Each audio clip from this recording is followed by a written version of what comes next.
ಉಸಿರಿ ತೆಗಿತಾರ. ನಿಮಗೇನು ಬೇಕು ಬೇಡಗಳ ಕುರಿತಾಗಿ ನಿಮ್ಮ ಕುಶಲೋಪರಿಯನ್ನು ವಿಚಾರಿಸ್ತಾರ. ಯಾರು? ಸಾಮಾನ್ಯ ವ್ಯಕ್ತಿಗಳಲ್ಲ, ದೊಡ್ಡ ದೊಡ್ಡ ಸಿರಿವಂತರು, ದೊಡ್ಡ ದೊಡ್ಡ ಶ್ರೀಮಂತರು ನಿಮ್ಮ ಸೇವೆಯನ್ನು ಮಾಡ್ತಾರ. ಅವ್ರಿಗೆ ಭಾಳ ಸ್ಪಷ್ಟವಾಗಿ ಗೊತ್ತದೆ, ಸುವರ್ಣ ಮಂದಿರಕ್ಕೆ ಬರುವಂತಹ ವ್ಯಕ್ತಿಗಳು ಬೇರೆ ಯಾರೂ ಇರಂಗಿಲ್ಲ, ಅವರು ಸಾಕ್ಷಾತ್ ಗುರುನಾನಕರ ಸ್ವರೂಪದವರೇ ಬಂದಿರ್ತಾರ ಅನ್ನುವಂಥ ನಂಬಿಕೆಯೊಳಗೆ ಅವರು ಸೇವಾ ಮಾಡ್ತಾರೆ.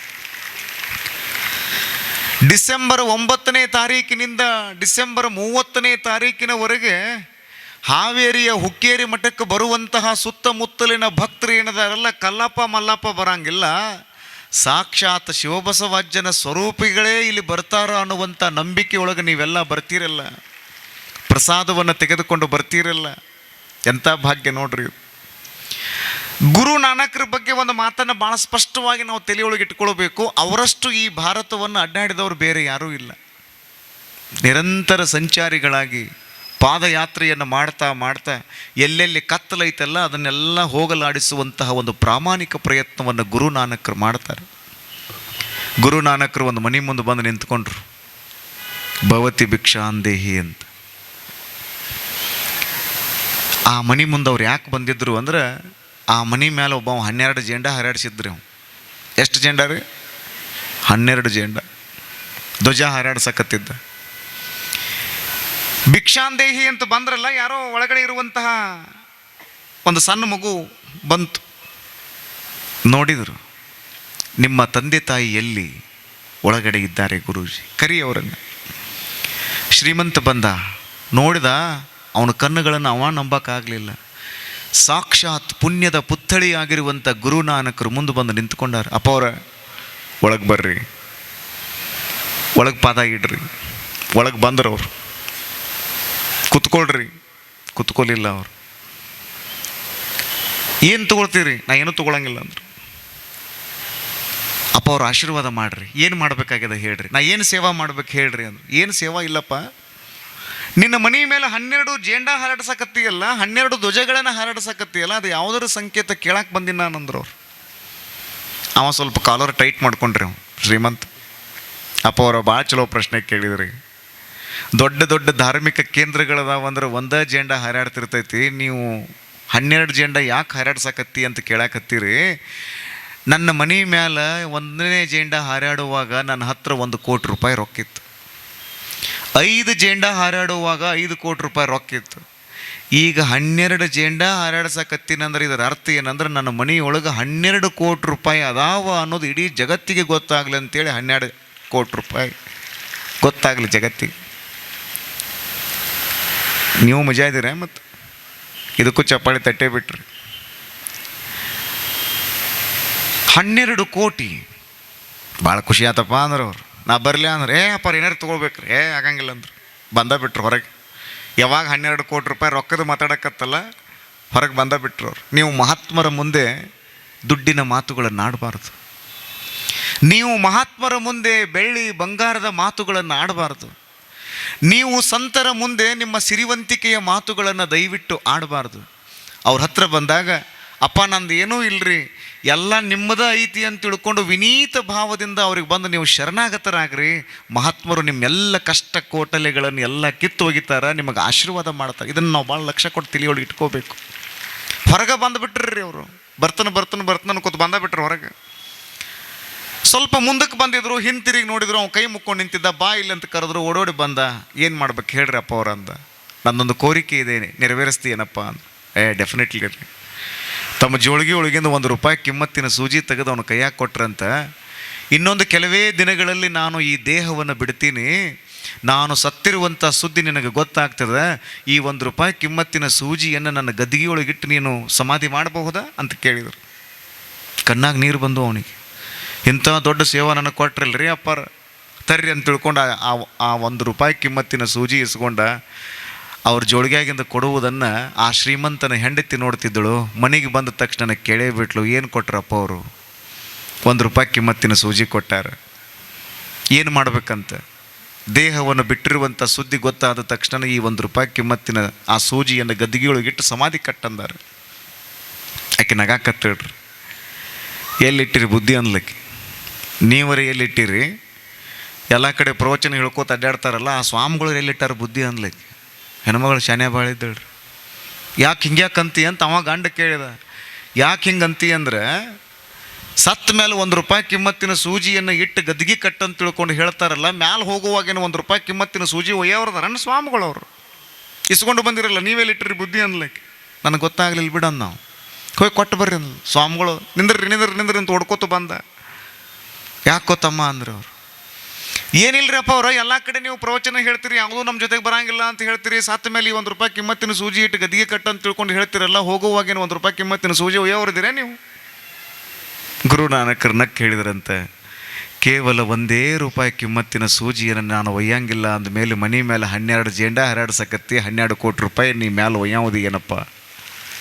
ಅದನ್ನು ಇಲ್ಲೇ ಬಿಟ್ಟು ಹೋಗು. 12 ಕೋಟಿ ರೂಪಾಯಿಗಳನ್ನು ಇಟ್ಕೊಂಡಿನಿ ಅಂತ ಹೇಳ್ತೀಯಲ್ಲಪ್ಪ, 12 ಕೋಟಿ ರೂಪಾಯಿಗಳನ್ನು ನೀನು ಮೇಲೆ ಕೊಯ್ತಿ ಏನು?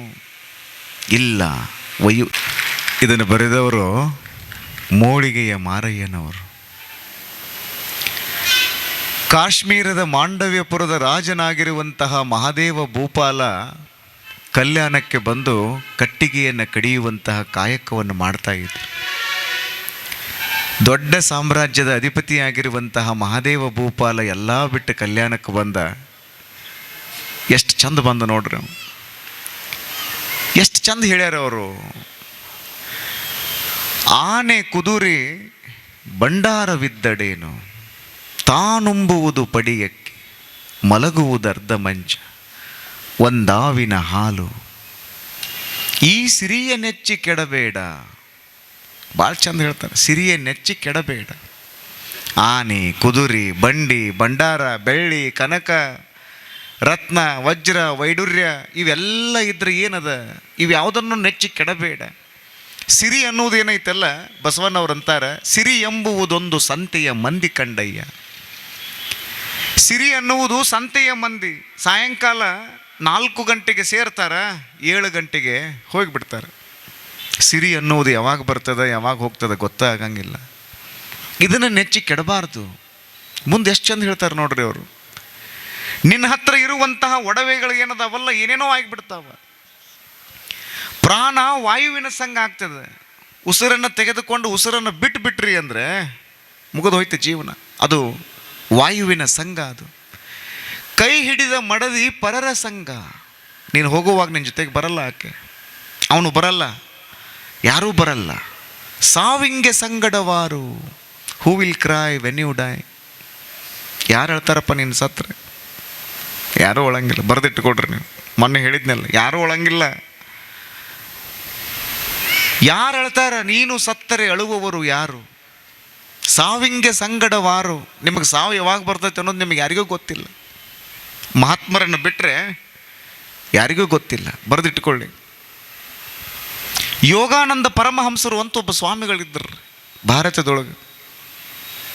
ಆಟೋಬಯೋಗ್ರಫಿ ಆಫ್ ಅ ಯೋಗಿ ಅಂತ ಒಂದು ಗ್ರಂಥ ಅದ, ದಯವಿಟ್ಟು ಓದ್ರಿ. ಅವರು ಅಮೇರಿಕಕ್ಕೆ ಹೋಗ್ತಾರೆ. ಅಲ್ಲಿ ಭಾರತದ ಯೋಗವನ್ನು ಪ್ರಚಾರ ಮಾಡಬೇಕು ಅಂತ ಹೇಳಿ ಬಹಳ ದೊಡ್ಡ ಪ್ರಮಾಣದಲ್ಲಿ ಅಲ್ಲಿ ಒಂದು ಕ್ಯಾಂಪೇನ್ ಶುರು ಮಾಡ್ತಾರೆ, ಅಭಿಯಾನ ಶುರು ಮಾಡ್ತಾರೆ. ಎಲ್ಲ ಶಿಷ್ಯರು ಅವ್ರ ಭಕ್ತರಾದರು. ಎಲ್ಲರೂ ಯೋಗವನ್ನು ಕಲೀಲಿಕ್ಕೆ ಹತ್ತಿದ್ರು, ಪ್ರಾಣಾಯಾಮ ಕಲೀಲಿಕ್ಕೆ ಹತ್ತಿದ್ರು, ಕ್ರಿಯಾಯೋಗವನ್ನು ಮಾಡ್ಲಿಕ್ಕೆ ಹತ್ತಿದ್ರು. ಎಲ್ಲ ಜನರು ಬರ್ತಾ ಇದ್ದರು. ಸಾವಿರ ಜನ ಎಲ್ಲ ಅವ್ರ ಮಾತುಗಳನ್ನು ಕೇಳುವುದಕ್ಕಾಗಿ ಬರ್ತಿದ್ರು. ಕ್ರಿಯಾಯೋಗ ಅಂದರೆ ಏನು ಅನ್ನೋದು ಹೇಳ್ತಿದ್ರು. ಒಂದು ಸಾರಿ ಹೇಳೇ ಬಿಟ್ರಿ, ಹಿಂಗೆ ಸಭಾ ತುಂಬಿತ್ರಿ, ನಾನನ್ನೋ ದೇಹವನ್ನು ಬಿಡ್ತೀನಿ, ಈ ದೇಹವನ್ನು ಬಿಟ್ಟ ಮೇಲೆ ನಿಮಗೆ ಎಷ್ಟು ದಿನ ಆಗ್ತದೆ ಅಷ್ಟು ದಿನ ಈ ದೇಹವನ್ನು ಇಡ್ರಿ. ಈ ದೇಹದಿಂದ ಏನಾದರೂ ಕೊಳೆತ ವಾಸನೆ ಬಂತು ಅಂದರೆ ಭಾರತದ ಯೋಗವನ್ನು ನೀವು ನಂಬಬೇಡ್ರಿ ಅಂತ ಹೇಳಿದ್ರಿ ಅವರು, ಯೋಗಾನಂದ ಪರಮಹಂಸರು. ನಮ್ಮ ಶರೀರದೊಳಗಿರುವಂತಹ ಪ್ರಾಣ ಹೋಗಿಬಿಡ್ತು ಅಂದರೆ ಕೇವಲ 3 ಗಂಟೆಗಳಲ್ಲಿ ಈ ಶರೀರದಿಂದ ಕೆಟ್ಟ ವಾಸನೆ ಬರೋದಕ್ಕೆ ಚಾಲು ಆಗ್ತದೆ. ನೀವು 6 ಗಂಟೆ ಬಿಟ್ರಿ ಅಂದರೆ ನಿಮಗದನ್ನು ತಡ್ಕೊಳಕ್ಕೆ ಆಗಂಗಿಲ್ಲ. ಮತ್ತು ನೀವು ಡಾಕ್ಟರ್ ಹತ್ರ ಹೋಗಿ ಇಂಜೆಕ್ಷನ್ ಮಾಡಿಸ್ಕೊಂಡು ಬರ್ಬೇಕಾ ಡೆಡ್ ಬಾಡಿಗೆ? ಇಲ್ಲ ಅಂದರೆ ಎಲ್ಲ ಕಡೆಗೂ ಲೀಕೇಜಸ್ ಎಲ್ಲ ಆಗೋದಕ್ಕೆ ಚಾಲೂ ಆಗ್ತದೆ ಈ ಶರೀರ. ನೋಡ್ರಿ, ಅದಕ್ಕೆ life is a bubble on water. ನೀರ ಮೇಲಿನ ಗುಳ್ಳಿ ನಿಜವಲ್ಲೋ ಹರಿಯೇ. ಇದಿದ್ದಾಗಟ್ಟ ಚಂದ್ರ ಇದು. ಮತ್ತದಕ್ಕೆ ಪೌಡ್ರ್ ಹಚ್ತೀರಿ, ಮತ್ತದಕ್ಕೆ ಪರ್ಫ್ಯೂಮ್ ಹಾಕ್ತೀರಿ, ಮ್ಯಾಲ ಪಟ್ ಅಂತ ಹೋಗಿಬಿಟ್ರೆ ಮುಗ್ದ ಹೋತು. ಶಿವಾಯ ನಮ. ಸಾವಿಂಗೆ ಸಂಗಡವಾರು. ಪರಮಹಂಸ ಯೋಗಾನಂದರು ಹೇಳ್ತಾರೆ ಅಮೇರಿಕಾದ ಎಲ್ಲ ಜನರಿಗೆ, ನಾ ಈ ಸದ್ದ ದೇಹವನ್ನು ಬಿಡ್ತೀನಿ, ನಿಮಗೆ ಎಷ್ಟು ದಿನ ಸಾಧ್ಯದ ಅಷ್ಟು ದಿನ ಈ ದೇಹವನ್ನು ಇಡ್ರಿ. ನನ್ನ ದೇಹದಿಂದ ಏನಾದರೂ ಕೆಟ್ಟ ವಾಸನೆ ಬಂತು ಅಂದರೆ ಭಾರತದ ಯೋಗವನ್ನು ನೀವು ನಂಬಬೇಡ್ರಿ ಅಂತ ಹೇಳಿದರು. ಅಮೇರಿಕಾದವ್ರು ಸುಮ್ಮನೆ ನಂಬ್ತಾರನ್ರಿ? ಅವರು ಪ್ರಯೋಗ ಮಾಡುವಂಥ ಜನ ಅವರು. ಆಯ್ತು ಬಿಡ್ರಿ ದೇಹವನ್ನು ಅಂದರು. ನನಗೆ ಆಶ್ಚರ್ಯ ಅನ್ನಿಸ್ತದೆ, ಹೃದಯ ತುಂಬಿ ಬರ್ತದೆ. ಭಾರತದ ಯೋಗದ ಕುರಿತಾಗಿ, ಭಾರತದ ಹಿರಿಮೆ ಗರಿಮೆಗಳ ಕುರಿತಾಗಿ, ಯೋಗದ ಮಹಾನತೆ ಗಹನತೆಗಳ ಕುರಿತಾಗಿ ಎಷ್ಟು ಅದ್ಭುತವಾದ ಸಾಧನೆ ಮಾಡಿದ್ರು ಈ ನೆಲದ ಯೋಗಿಗಳೆಲ್ಲ. ದೇಹವನ್ನು ಬಿಡ್ತೀನಿ ಬಿಡ್ತೀನಿ ಬಿಡ್ತೀನಿ ಅಂತ ಹೇಳಿ ಮಂದಹಾಸ ವಿಸ್ಮಿತರಾಗಿರುವಂತಹ ಪರಮಹಂಸ ಯೋಗಾನಂದರು ದೇಹವನ್ನು ಬಿಡ್ತಾರೆ. ನೀವು ಆಶ್ಚರ್ಯಪಡ್ತೀರಿ. 1 ದಿನ ಅಲ್ಲ, 2 ದಿನ ಅಲ್ಲ, 3 ದಿನ ಅಲ್ಲ, 22 ದಿನಗಳವರೆಗೆ ಅವರ ಪಾರ್ಥಿವ ಶರೀರವನ್ನು ಇಡ್ತಾರ. ಆ ಶರೀರದಿಂದ ಕೆಟ್ಟ ವಾಸನೆ ಬರಲೇ ಇಲ್ಲ. ಅರೆ, 3 ಗಂಟೆಗಳಲ್ಲಿ ಕೆಟ್ಟ ವಾಸನೆ ಬರುವಂಥ ಸಂದರ್ಭದಲ್ಲಿ 22 ಗಂಟೆಗಳವರೆಗೆ ಅವ್ರು ಇಟ್ಟರೂ ಕೂಡ ಅವ್ರ ಶರೀರದಿಂದ ಯಾಕೆ ಕೆಟ್ಟ ವಾಸನೆ ಬರಲಿಲ್ಲ? ಧನಂಜಯ ವಾಯು ಪಂಚಪ್ರಾಣ.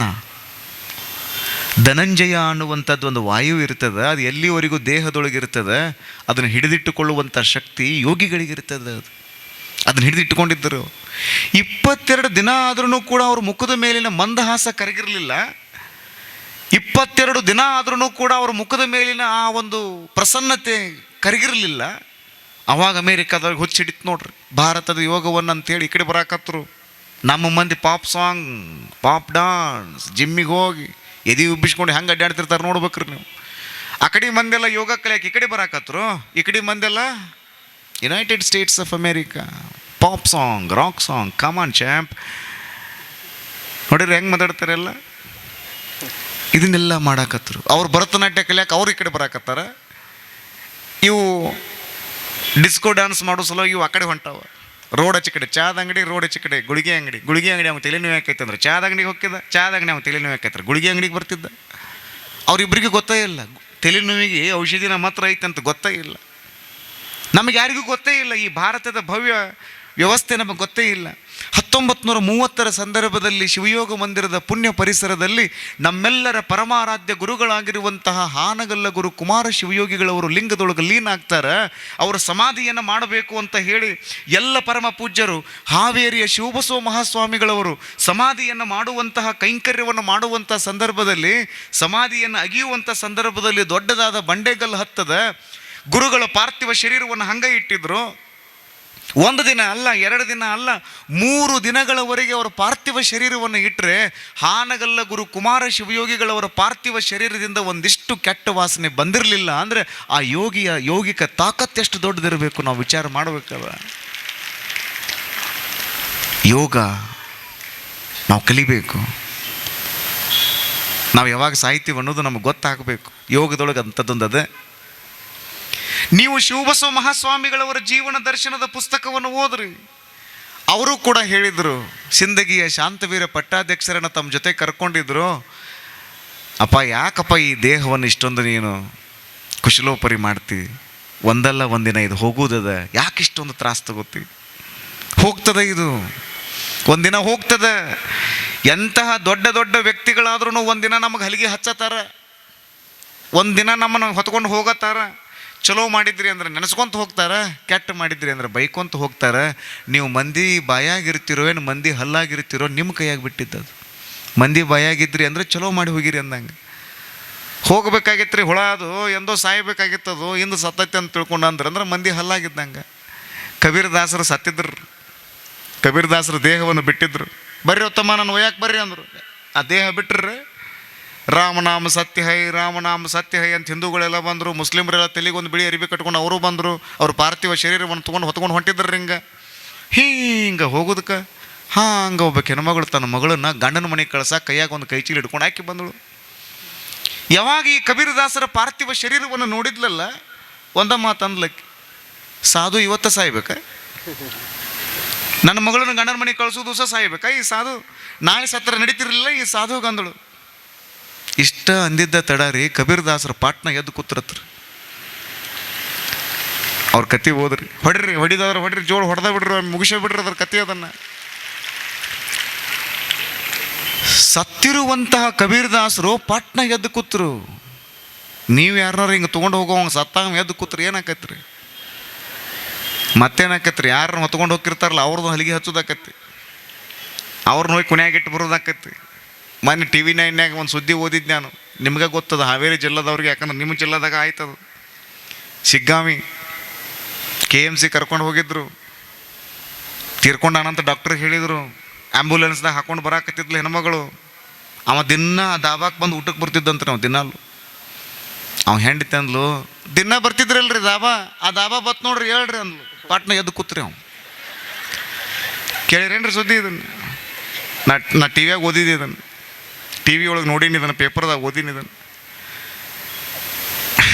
ಏನು ಹೇಳೋದ್ರಿ, ದಿನ ಸಂಜೆ ಆಗಿದ್ರೆ ದಾಬಾಕ್ಕೆ ಊಟಕ್ಕೆ ಹೋಗಿದ್ದಂತ್ರಿ ಮಗ. ಅವ ಸಣ್ಣ ವಯಸ್ಸಿನಾಗನ ಹಲಿಗೆ ಹಚ್ಚಾನ.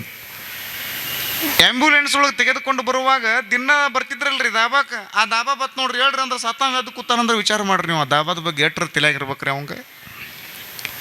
ಇಷ್ಟ ಐತೆ ನೋಡ್ರಿ. ಭಾಳ ಮಂದಿ ಹುಡುಗರೆಲ್ಲ ನಮ್ಮ ಸಂಜೆ ಆದ್ರೆ ದಾಬಾದಾಗ, ಹೆಣ್ಮಕ್ಳೆಲ್ಲ ಧಾರಾವಾಹಿಯಾಗ ಇದ್ರಾಗ ಆದ್ರೆ ಹಾವೇರಿಯ ಭಕ್ತರು ಮಾತ್ರ ಅಪ್ಪ ಅವ್ರು ನಾವು ಧರ್ಮದಾಗಿರ್ತೀವ್ರಿ ಅಂತ ತಿಳ್ಕೊಂಡು ಇಲ್ಲಿ ಪ್ರವಚನವನ್ನು ಕೇಳಕ್ಕೆ ಬಂದು ಕುಂತೀರಿ ಅಂದ್ರೆ ಇಟ್ಟು ಹವಾ ಹಾಕೋತ ಹೋಗ್ಬೇಕ್ರಿ. ನಿಮಗೆ ಚಳಿಯಾಗಿ ಬಂದಿರಿ ಅಂದ್ರೆ ಇಟ್ಟು ಹವಾ, ನನಗೂ ಚಳಿ ಹತ್ತೈತಿ ಇಲ್ಲಿ ಮ್ಯಾಲೆ